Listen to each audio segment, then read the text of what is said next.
So guys, সন্ধে হলেই না আমার খুব খিদে পায়, একটু নাস্তা হালকা কিছু খাওয়ার জন্য ইচ্ছে করে মনটা। তো তাই জন্য মাকে বললাম, আর মা বললো তাহলে বেগুনি খাবি, আর বেগুনির সাথে আলু দিয়ে মা বানাচ্ছে, তার জন্য মা এগুলো ভালো করে কুটে নিচ্ছে। তো কি করে বানাতে হয় তোমরাও আমার সাথে দেখে নাও। তো বেগুনি বানানোর জন্য মা প্রথমে নিয়ে নিয়েছে বেসন, তারপর দিচ্ছে একটু হলুদ গুঁড়ো, দিয়ে দিচ্ছে গুঁড়ো লঙ্কা, তো তারপর দিয়ে দিয়েছে খাবার সোডা। এটা হচ্ছে মায়ের স্পেশাল বানানো মশলা। এটা কি কি দিয়ে করেছে একটু বলে দিও।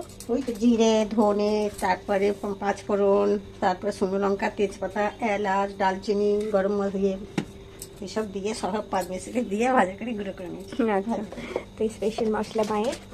এবার চলে যাচ্ছে নুন, চলে যাচ্ছে পাঁচফোড়ন। ঠিক বলেছি তোমার? এটা পাঁচফোড়ন তো? ঠিক বলেছি। এই যে আমার ফেভারিট জিনিসটা চলে এসেছে, মাঝে দেবে হচ্ছে জোয়ান। জোয়ানটা একটু ভালো করে পিষে পিষে দিলে আর একটু টেস্ট হবে মা বললো, তো তাই জন্য একটু গুঁড়ো করে চলে যাচ্ছে আদা রসুন বাটা।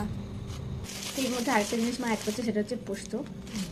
ভালো করে মিশিয়ে নেওয়ার পর এবার মামা দিচ্ছে জল।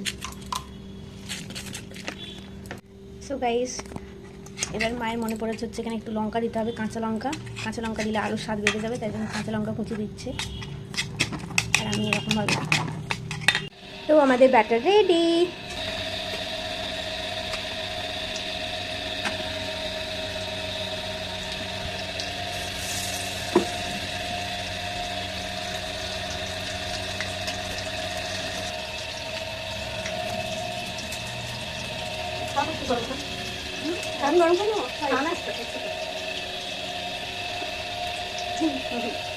আমার মাম্মা বানাচ্ছে, আমি দেখছি কখন হবে কখন হবে।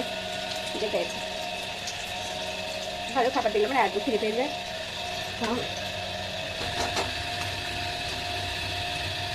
সো মামা বানিয়ে ফেলেছে গরম গরম তেলে ভাজা, আর সাথে আছে শেজওয়ান সস আর মেয়োনিজ।